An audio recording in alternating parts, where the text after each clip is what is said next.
bueno, la imagen que están difundiendo medios iraníes sobre un buque petrolero atacado. La información oficial de Irán es que han ordenado a buques con contenedores que querían cruzar el estrecho de Hormuz que regresen. Bueno, hay medios iraníes que están difundiendo esta imagen de un ataque contra un petrolero y bueno, se vuelve a mostrar quién domina el estrecho de Hormuz. Irán permitiendo solo lo que ellos llaman naciones amigas. Repito, oficialmente Irán le acaba de decir a otros 3 buques que transportaban contenedores que regresen, y esta imagen que está difundiendo una agencia iraní, y la guerra que por ahora, de acuerdo a lo que dijo el presidente Trump, hasta el 6 de abril, Paula, Pancho, tenemos que aguantar la respiración, pero es interesante porque nos ponen en el calendario el 6 de abril como si no hubiera guerra, ¿no? No, claro. Ahora, Andrés, ¿se sabe la nacionalidad de este buque? No por ahora. No por ahora. La imagen la está difundiendo un medio iraní, no es una imagen oficial, pero no hay más datos que esta imagen. Se supone que es un aliado de Estados Unidos, o por lo menos no es un aliado de Irán. Por lo menos no es un barco que quisieron que pase, ¿no? Eso es claro. A ver, Andrés, esta es la forma que utiliza el régimen de Irán para marcar, entiendo, predominio dentro de este conflicto, diciendo acá los que manejamos el estrecho de Hormuz somos nosotros, y si entiendo que en los últimos días hubo incluso pedidos de pago para dejar pasar a los buques, es decir, si no negocian con nosotros, acá no pasa nadie. $2 millones por buque, para que nos demos una idea, en ese estrecho de Hormuz, que antes de la guerra pasaban 110 buques por día, ahora pasan no más de 10. Irán sigue exportando su petróleo principalmente a China, y bueno, ahora todo se centra en la invasión por tierra que está planificando Estados Unidos, y Trump nos habla de ahora la fecha del 6 de abril. Mentalmente todos estamos con ese número en el calendario. O sea, la fecha, a ver, aclaremos bien, ¿es el plazo que puso Trump para liberar el estrecho? Es el plazo que puso el presidente de los Estados Unidos después de idas y vueltas cada 3 minutos para no atacar la mayor refinería o la mayor estructura de generación de electricidad de Irán. O sea, después del 6 la ataca. Pero Estados Unidos no está queriendo hacer eso, y no lo hizo hasta ahora, porque sabe que toda estructura energética atacada se va hacia la elevación de los precios y le pega directamente también a su economía. Esto es digno para analizar psicológicamente, porque Estados Unidos, el presidente Trump, está diciendo que no va a atacar lugares que no está atacando, y que incluso le pidió a Israel que no los ataque. Si lo va a hacer después del 6, no sabemos. Lo que está claro es que después del 6, si no hay un avance en la negociación diplomática, que de acuerdo al presidente Trump va todo perfecto, si no hay un avance, lo que se va a dar es posiblemente el intento de la liberación del estrecho de Hormuz, o por lo menos, Pancho, ocupar ciertos lugares del estrecho de Hormuz, y se habla de la isla de Karg. Esta isla pequeña, 24 kilómetros cuadrados, donde Irán produce todo su petróleo, o el 90% de su petróleo. Eso es lo que querría ocupar a través de infantes de marina Estados Unidos, para decir, ahora nosotros también lo controlamos. Y bueno, creo yo, Andrés, Paula, Pancho, que eso le daría a Estados Unidos una pista de salida del conflicto. Justamente respecto de eso, escuchemos lo que decía Trump respecto de tomar posesión o tomar control del petróleo iraní. Vamos a escucharlo. Dale. Thinking of taking control of Iran's oil? It's an option. I mean, I wouldn't talk about it, but it's an option. Is that something you thought about? Well, in Venezuela, we've done very well working with Venezuela, certainly. And we've taken in billions and billions of dollars. And by the way, Venezuela is doing better right now than they've ever done in the history of their country. And it's sort of like a joint venture. But the United States has made a lot of money, Marco, right? With it. Do you want to talk about that for a second? Bueno, ahí estábamos escuchando a Donald Trump. Lo tenemos en el piso a Alejandro Laurnagaray de Urquiza. Él es analista internacional, nos va a ayudar a seguir entendiendo este conflicto. Ahora, Alejandro, te planteo mi opinión y después me decís qué pensás vos. Pero entiendo que Trump está insistiendo todo este tiempo por una vía diplomática, que tuvo que extender el plazo, pero que no hay eco, o pareciera no haber eco de los países que están en medio de este conflicto respecto de su planteo. No, a ver, ¿qué sucede? Irán no ha tenido la capacidad de disuasión. En estrategia de disuasión es, bueno, ¿qué podés hacer vos para qué? ¿Cómo podés amenazar al otro para que no te ataque? Irán nunca tuvo esa capacidad de disuasión. Comenzaron los ataques en medio de negociaciones, por eso no hay confianza entre otros actores. Pero, a ver, los europeos no quieren pagar el costo político que está pagando Trump ya, porque Trump ya tiene perdidas las midterms y bueno, hay que ver qué pasa, a ver quién después es el candidato presidencial. No quieren pagar el costo político, la capacidad de reacción de Irán, si llega a atacar centrales eléctricas o núcleos estratégicos, energéticos y vitales de Irán, Irán va a atacar no solo a Israel en esos puntos, claro, porque... A ver, los domos de Israel son fundamentalmente para los cohetes de Hezbollah, que son unos cohetes más sencillos que los misiles balísticos de Irán. Entonces, no tiene capacidad para frenar todos los misiles balísticos. Y después, el destino de los misiles balísticos de Irán a los países del Golfo. Entonces, está ahí, ¿no? Midiendo cuál puede ser la reacción de Irán en esos países y en el estrecho de Hormuz, que no es que lo tiene bloqueado, pero... más del 90% del transporte ya no va porque no tiene los seguros y no tiene la seguridad y bueno, como se mostraban bien la imagen de lo que puede pasar. Limitó la libertad de acción, solo está exportando Irán con la anuencia de Estados Unidos, que le levantó las sanciones, ¿no? Claro, eso nos olvidamos, ¿no? Pero es una decisión que tomó en los últimos días. Claro, pero porque quiere contener el precio y porque le está subiendo, ya subió más de $1 en Estados Unidos el galón, que es muchísimo dinero. Y a ver, los beneficiados en este caso, digo, ¿no?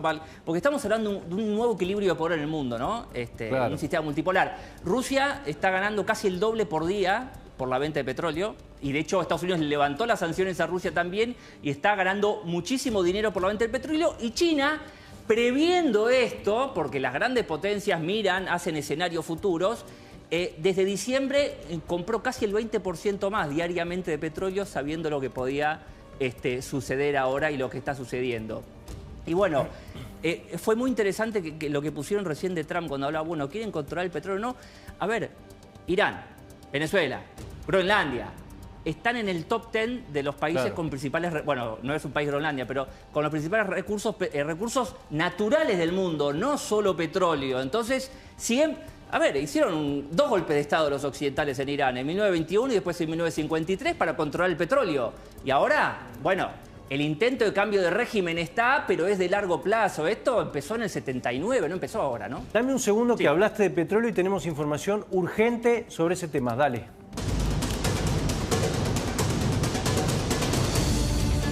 Mariana Yalo, información urgente.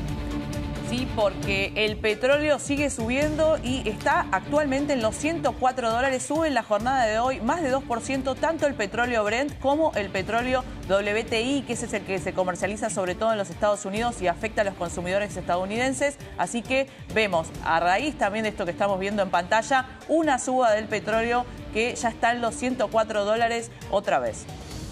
Andrés, vuelvo a vos. Ayer Rafael Grossi, el argentino que conduce la Organización de la Energía Nuclear en el mundo, dijo que había conversaciones a través de Pakistán, tengo entendido, entre Estados Unidos y autoridades de Irán. ¿Qué veracidad tiene esta información? ¿Es pertinente? ¿Influye? Si lo dijo Rafael Grossi es porque debe estar sucediendo claramente.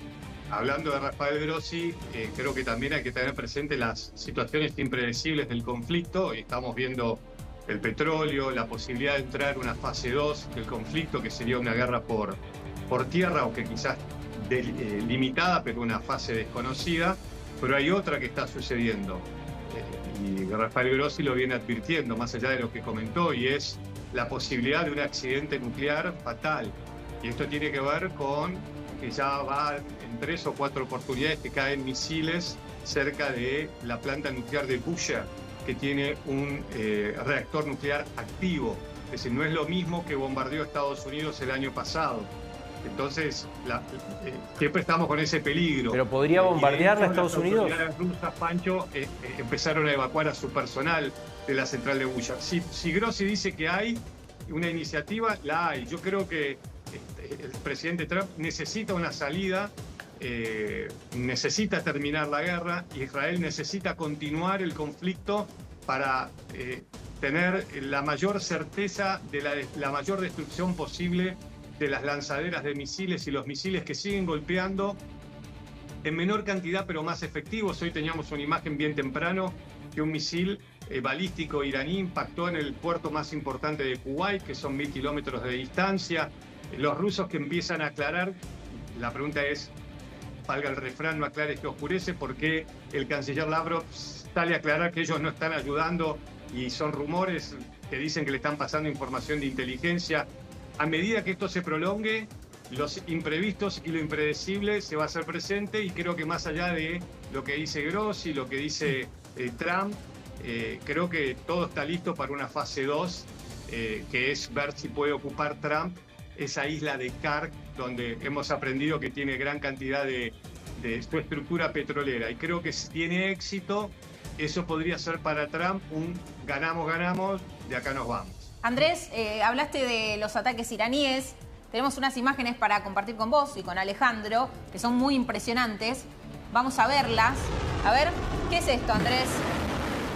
Este es el último lanzamiento de misiles que muestra la Guardia Revolucionaria iraní. Por supuesto, no tenemos fecha ni lugar. No sabemos si es el último, como dicen ellos, o es una reiteración de imagen de archivo, pero sí sabemos que en la realidad un misil intercontinental, no, un misil de largo alcance impactó en el puerto. Lo que te quiero decir es, a lo que nos muestran, tenemos que remitirnos a los hechos. ¿Tienen este tipo de armas? Evidentemente sí. Hoy Israel anunciaba que impactaron con éxito, de acuerdo a Israel, un lugar donde se almacenaban este tipo de misiles y se fabricaban este tipo de misiles a 800 kilómetros de Teherán, algo que no habían podido hacer en la guerra del año pasado de 12 días. Pero Irán sigue teniendo todavía capacidad, por eso Israel quiere continuar la batalla contra Irán. El ministro de Defensa acaba de decir que si lo siguen atacando van a seguir aumentando. Digo, está claro que Israel busca destruir todo el arsenal iraní. ¿En cuánto tiempo lo logrará? No se sabe. Mientras tanto, el régimen iraní, de acuerdo a lo que dijo la secretaria de Seguridad Nacional de Estados Unidos, para Estados Unidos sigue intacto, con lo cual, si sigue intacto, el día de mañana podrán seguir fabricando misiles. Alejandro, ¿hay certeza de en qué estado está el arsenal iraní? Porque Estados Unidos decía, está diezmado, vemos ahora imágenes. No, a ver, cuando inicia una guerra lo primero que se pierde es la verdad, ¿no? Y cada uno intenta vender su narrativa exitosa porque tenés que hablarle a tus tropas, tenés que hablar a tu población, tenés que hablar a tus aliados, entonces vas a decir a los gritos que vos estás ganando, que no te derrotaron, que estás más fuerte que nunca. Por eso, ayer decía, ¿no? Para entender a Trump hay que escuchar lo que dice en voz baja, no lo que dice a los gritos. Porque a los gritos le habla a sus tropas, a sus aliados, le habla a la tribuna. Lo mismo Irán. Todos dicen que van ganando. Irán dice que derrotó a los enemigos, Estados Unidos dice que está diezmado. A ver, hay un equilibrio en esta situación, si bien hay que entender algo, ¿no? Cuando un país desarrolla un cohete espacial para lanzar satélites a órbita, ya tenés capacidad de tener misiles balísticos intercontinentales.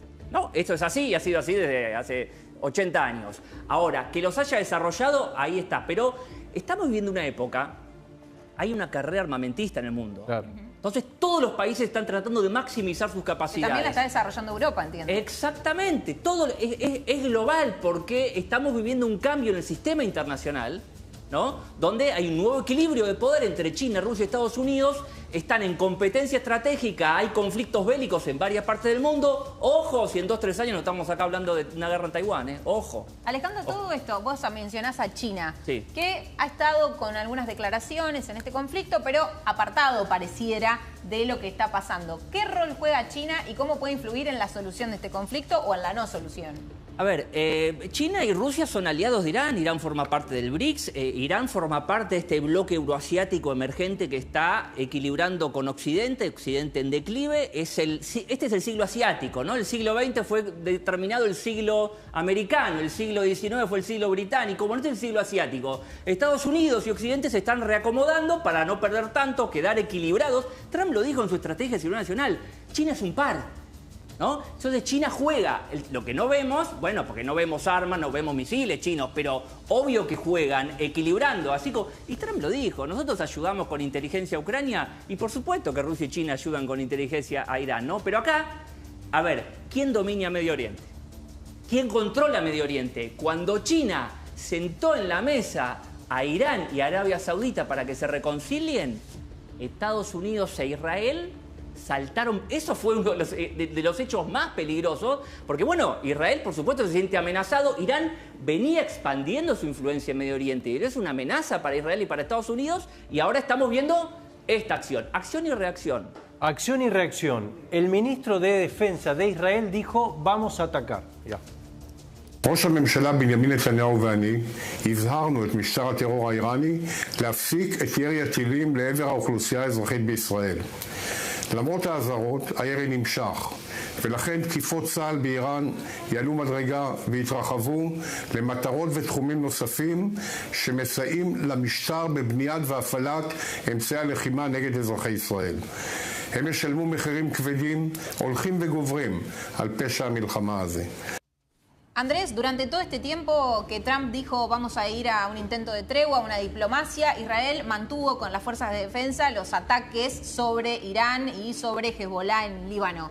¿Esto tiene que ver con que hay una diferencia de estrategia en la que en Israel es popular esta guerra y no lo es en Estados Unidos? ¿O juegan a este juego Estados Unidos e Israel sabiendo que están teniendo una tesitura ante la gente que es diferente en ambos países?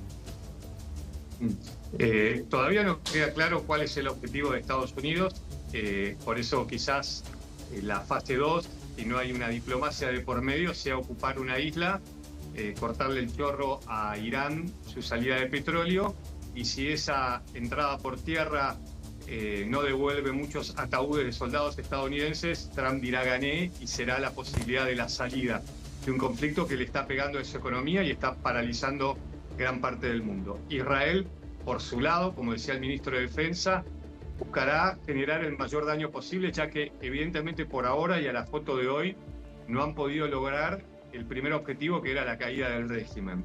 Y el objetivo fundamental es evitar que esos misiles balísticos sigan impactando y que Israel y que Irán principalmente no tenga la capacidad de fabricarlos. Cuanto más semanas para Israel dure el conflicto, más ellos asegurarán esa posibilidad. ¿Puede acompañar Trump más semanas?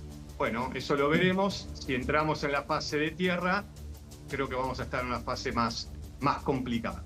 ¿Qué tan larga va a ser esta guerra? No podemos saber. A ver, el que dice no, termina mañana, termina en 3 días, o termina cuando dice Trump, no. Ni Trump sabe. No, a ver. No termina cuando dice Trump. No termina cuando dice Trump. No, es que lo que dice Trump lo dice con un sentido que no sabemos si es la verdad, si quiere engañar, porque Sun Tzu decía hace más de 2500 años, la guerra es el arte del engaño. Y lo que dice Trump a los gritos, bueno, está hablando de determinados objetivos. Y también Sun Tzu decía, quien no sabe apagar la llama de la guerra a tiempo puede terminar consumido por ella. Entonces, ahí casi que cuaja en el peligro que le están advirtiendo a Trump. Bueno, exactamente. Pero el tema, a ver, Trump ya tiene perdidas las medio término. El objetivo... Vos ya lo dejamos pasar, pero vos ya lo das por... Noviembre, recordemos, elecciones en Estados Unidos. Ya las encuestas le daban mal antes de esto, antes del 28 de febrero, cuando empezó esto. Pero Trump ya no tiene reelección, las medio término yo creo que están perdidas. Y aparte hay uno que está calladito, guardadito, que no dice nada. No sé si... Vance. Bueno. El vicepresidente. Bueno, a él lo están preparando. A ver, ¿qué pasa? Estados Unidos quiere la estrategia desde 1979, porque por eso apoyó a Saddam Hussein en la guerra con Irán, después lo mató a Saddam Hussein. Estados Unidos quiere debilitar a Irán, sacarlo de la influencia en Medio Oriente que creció en estos años.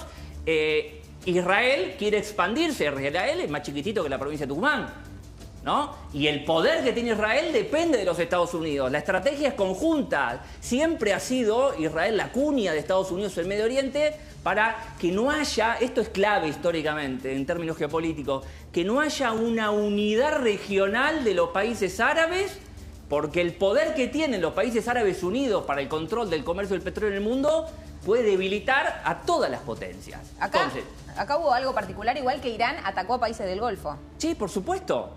Pero igual dialogan. Ojo, Ojo, no nos comamos... Vos decís, hace un ataque en Qatar, hace otro en Arabia Saudita, pero sigue el contacto entre esos países. Por supuesto, pero ¿no vimos las conversaciones que hubo en estos días entre Irán y Qatar? O sea, se atacan, le hacen el juego también a Occidente, pero aparte, en la historia de la guerra... A ver, en los últimos 3.500 años hubo menos de 300 años de paz. Digo, para que entendamos cómo está el mundo, ¿no? 3.500 años... 3.500 años... De esos 3.500, ¿Cuánto de paz? Menos de 300 años de paz. No Siempre hubo guerra en alguna parte del mundo. Entonces, no nos sorprendamos por esto. Y menos en Medio Oriente, menos en Europa del Este, donde en los últimos 1000 años hubo 15 guerras por Ucrania, por ese territorio. Bueno, nombraste Ucrania. ¿Qué está pensando Rusia en este momento, Andrés? Afirmando lo que decía Alejandro, el presidente Putin en las últimas horas, y ahora te doy pie a lo que dijo Lavrov, el presidente Putin dijo que nadie, ni siquiera los que están involucrados directamente en el conflicto, pueden saber cómo va a seguir la guerra, ¿no? Y aparte comparó los efectos a los del COVID, ¿no? Para el mundo. En estas últimas horas habló el canciller ruso, por todos los rumores y los informes que hay en diferentes medios sobre la ayuda que está dándole Rusia supuestamente a Irán. Habló el canciller ruso Lavrov. Le président Poutine et son porte-parole, Dmitri Peskov, ont répondu à ces bruits qui courent et qui sont amplifiés par les médias, selon lesquels la Russie fournirait des renseignements. Je l'ai déjà dit, nous avons des relations très étroites avec l'Iran, notamment un accord en matière d'armement. Nous avons fourni à l'Iran du matériel militaire. Mais nous ne pouvons pas accepter ces accusations qui nous sont faites de transmettre à l'Iran. Bueno, acá hablábamos, Alejandro, de cuánta inteligencia están aportando China y Rusia al desarrollo de Irán en medio de este conflicto. Ahora, Andrés también mencionaba la posibilidad que se empieza a barajar de una incursión terrestre de parte de Estados Unidos. ¿Cómo podría derivar eso en la reacción de Irán? Sabemos que tiene grupos que están en Medio Oriente, que lo apoyan. A ver, Irán, si bien está debilitado y viene siendo debilitado hace varios años por acciones indirectas, por sanciones, por una sequía que vive, que esto también es catalizador de conflictos. Hay una sequía que no se vive en los últimos 800 años en toda la región de Medio Oriente y de esa región de Asia. Está siendo debilitada, pero sigue siendo una potencia militar, ¿no? Entonces, hay que ver, cuando hablamos de incursión terrestre, ¿qué tipo de incursión terrestre? ¿Estamos hablando de una invasión tipo como hizo en Afganistán o en Irak? Lo veo muy complicado. Aparte, lo que estamos viendo son los grupos aerotransportados que son para misiones rápidas, ¿no? O sea, como ataques puntuales. Ataques puntuales, que puede ser o ACAR, pero si anuncias tanto ACAR, por ahí vas a atacar a otro lado. No vas a decir, voy ahí, ¿no? Miremos la historia militar donde decís que vas a ir cada minuto, bueno, vas a otro lado. Hay que ver qué pasa, no podemos saberlo. Puede haber alguna... Cuando ha movilizado semejante cantidad de fuerzas, y siempre accionó en estos últimos años los Estados Unidos, lo vimos en Venezuela, lo estamos viendo ahora también, una invasión masiva para derrocar al régimen, a ver, nada es imposible, pero lo veo complicado. Y aparte, que voy a colación a lo que decías, bueno, ¿qué pasa con China? Bueno, los grandes poderes, porque esta es una nueva guerra fría, ¿no? O sea, la verdadera disputa es entre los grandes, pero como se tiene miedo, claro, y tiene armas nucleares y se pueden destruir, igual dialogan. O te piensa que Trump con Putin y con Xi Jinping no hablan de Irán, no hablan de Ucrania, no hablan de cómo se va moldeando esto. ¿Y por qué deja fuera a Europa? Y porque si Europa tiene un lugar en la mesa grande, Estados Unidos queda fuera. Y esa fue una de las causas de la guerra en Ucrania. Dividir a Rusia de Europa Occidental porque se estaban integrando energéticamente y Estados Unidos estaba quedando afuera. Entonces Estados Unidos debilita a Europa como hizo en la Primera y Segunda Guerra Mundial y vuelve a tener peso en Europa. Ese es el mundo, así de crudo, así de realista, y así está avanzando los Estados Unidos para no quedar fuera en este nuevo sistema multipolar. Vamos a un mapa que creo que es bastante ilustrativo. Acá tenemos los dos estrechos. Andrés, ¿nos ayudás a explicar esto? Si lo estamos viendo ahí en pantalla. Bueno. Arriba tenemos el estrecho de Hormuz, abajo el de Bab al-Mandeb. Dos lugares geográficamente muy estrechos, como lo dice el nombre, cruciales para el paso del petróleo. Hemos visto lo que está impactando, lo que está sucediendo en el circulito de arriba, que es el estrecho de Hormuz, hoy comandado o controlado por Irán, y supuestamente con la última decisión de movilizar más de 10.000 soldados, posiblemente algún tipo de incursión por tierra, aunque limitada a Estados Unidos, veremos, eso a partir del 6 de abril. Y abajo el otro círculo es el otro estrecho que vos comentás, que yendo hacia arriba va finalmente al canal de Suez y al Mediterráneo. Ahí vemos a Yemen. Yemen es el país que está controlado por los hutíes, que son los que vienen lanzando ataques contra Israel, que es un brazo prolongado de Irán, a quien Irán le ha provisto misiles en el último tiempo, que dijo en las últimas horas que está listo para entrar en acción, y ahora tenemos ese otro círculo y también en color rojo, porque lo que dijo Irán, una cosa es lo que dice, después veremos qué sucede, pero lo que está diciendo es que si se da esa incursión y le ocupan la joya de la corona, que es esa isla donde Irán tiene la producción de petróleo, ellos van a atacar también en ese estrecho. Con lo cual, si ya con un lugar donde pasa el comercio y el petróleo está pasando lo que está pasando, acá la nafta sube en Chile, en tantos países, y en otros directamente no hay, bueno, el escenario podría ser mucho más complejo, teniendo dos lugares importantes para el comercio en el planeta, ¿no? Se complica mucho. ¿El otro es tan importante como el Hormuz? Y bueno, sí, por el Bab el-Mandeb salís al canal de Suez. Por ahí pasa el comercio, no solo de hidrocarburos, sino una parte significativa, más del 10-12% del comercio mundial general. Lo que está logrando, lo que tenemos en términos estratégicos, hay que analizar lo que es control o impedir que el otro lo controle.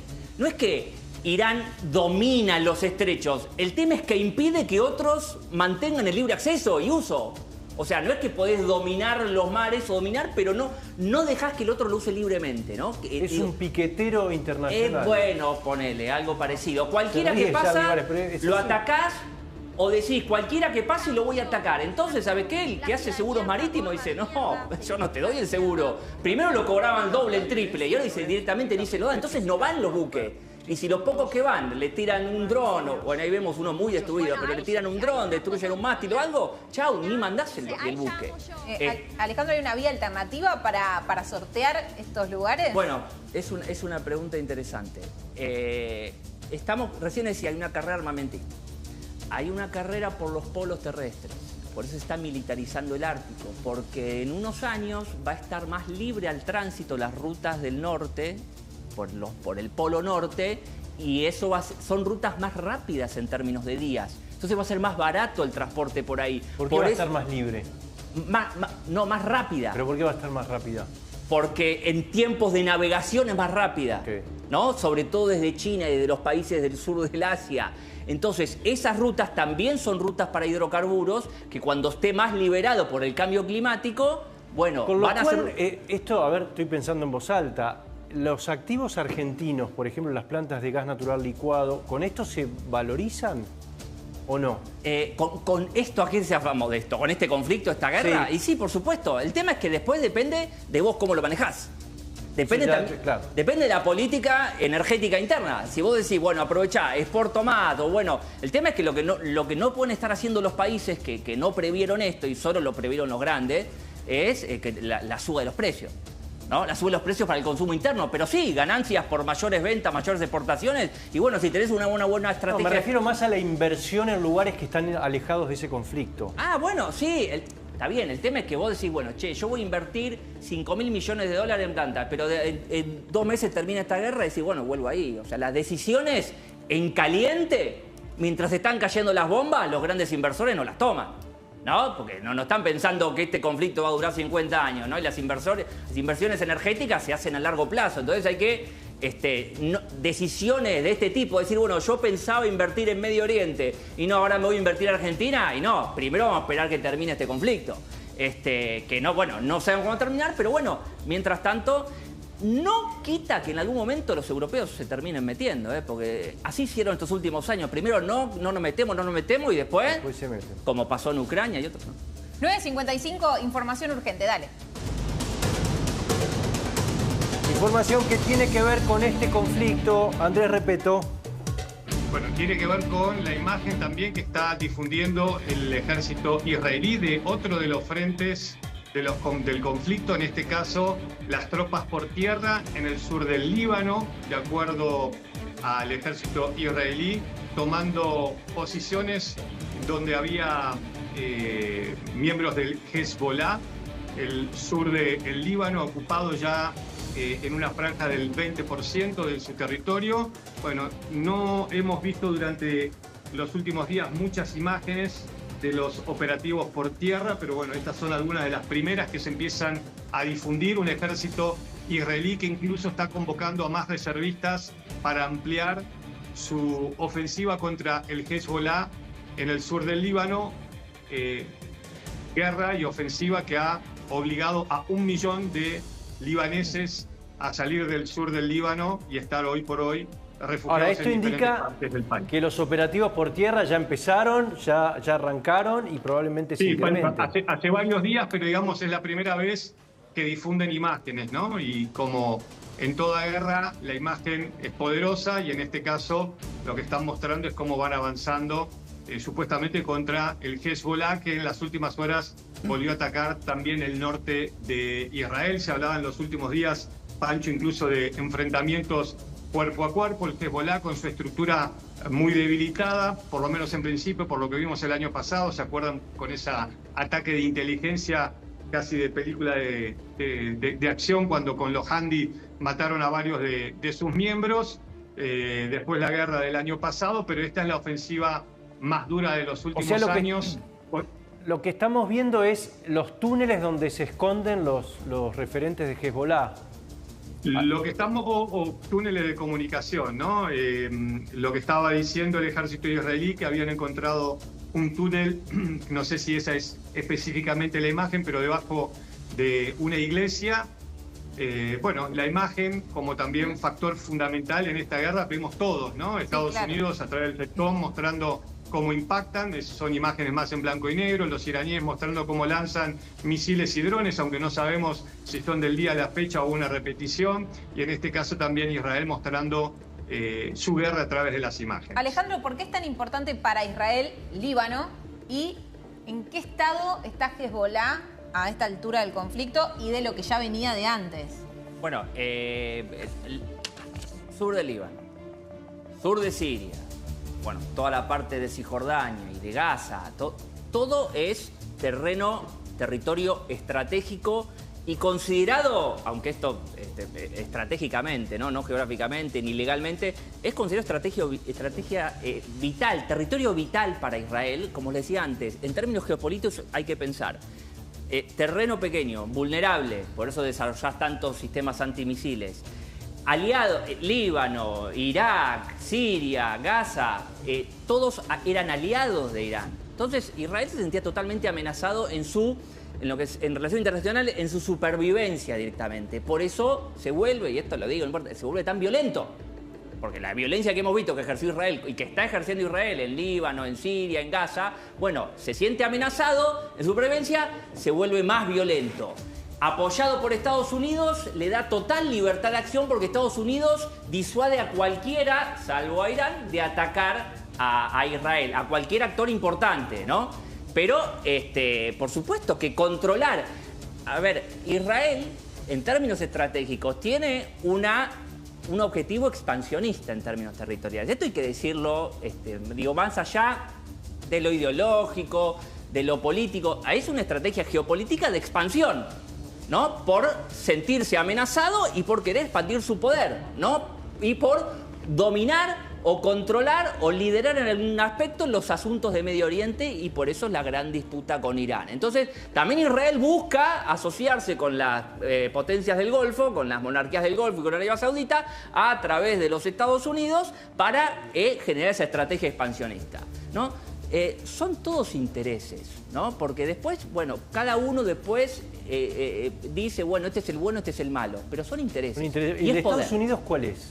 El de Estados Unidos es que Rusia y China no puedan controlar Medio Oriente a través de sus aliados, volver a tener el mayor control o liderazgo posible en esa región, sacar a Irán, que es enemigo desde hace décadas de los Estados Unidos, desde el 79, sacar a Irán de eso, porque una mayor influencia de Irán en los países de Medio Oriente es una mayor influencia de China y de Rusia en los países de Medio Oriente, y es una menor influencia de los Estados Unidos, y es que Estados Unidos pierde el control del mercado petrolero de Medio Oriente, ¿no? Y el control político. Por eso la estrategia de Estados Unidos y de Israel van de la mano, ¿no? Y como recién decían ustedes, bueno, pero es tan así que no están de acuerdo, o que Netanyahu engañó a Trump para la guerra. No, eso voy a decirlo en criollo, eso es para la gilada. Para la tribuna. Para la tribuna y para la gilada.